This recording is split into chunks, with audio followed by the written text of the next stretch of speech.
नमस्कार मित्रांनो, grow with पूनममध्ये तुमचं स्वागत आहे. अनेक लोकांना वाटतं की गुंतवणूक करायची असेल तर लाखो रुपये लागतात, पण हे खरं नाही.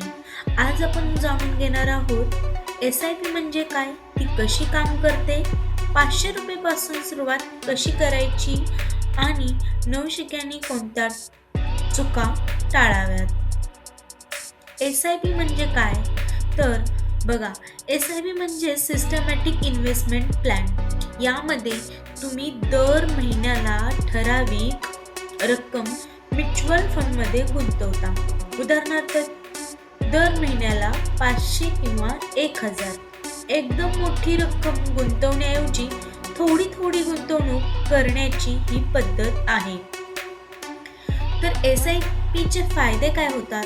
कमी रकमेपासून सुरुवात करता येते. नियमित बचतीची सवय लागते. बाजार वर खाली झाला तरी दीर्घकाळात फायदा होऊ शकतो.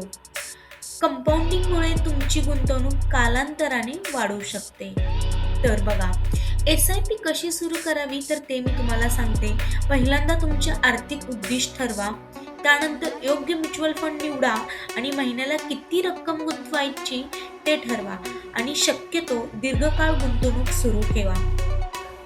आणि जे नवशिकऊ आहेत त्यांनी ह्या चुका टाळाव्यात. अफवा ऐकून गुंतवणूक करणे, काही महिन्यातच SIP बंद करणे, स्वतःचा अभ्यास न करता पैसे गुंतवणे, म्हणजे हे पूर्णपणे चुकीचं आहे. कोणी तर सांगितलं म्हणून गुंतवणूक करणे किंवा काही महिन्यांसाठीच गुंतवणूक करणे हे निव्वळ चुकीचं आहे. तुम्ही लॉंग टर्मसाठी SIPचा विचार करा आणि हे खरंच खूप जोखमीचं आहे. तुम्ही विचार करूनच प्रत्येक गोष्ट केली पाहिजे, कारण हे फायनान्स रिलेटेड गोष्टी आहेत. त्या तुम्ही वेळोवेळी योग्य मार्गदर्शन घेऊनच केलं पाहिजे. SIP ही पटकन श्रीमंत होण्याची योजना नाहीये, पण दीर्घकालीन आर्थिक नियोजनासाठी ती एक चांगली सवय ठरू शकते. व्हिडिओ आवडला असेल तर लाईक करा, कमेंटमध्ये तुमचे प्रश्न लिहा आणि ग्रो विथ पूनमला सबस्क्राईब करा. थँक्यू.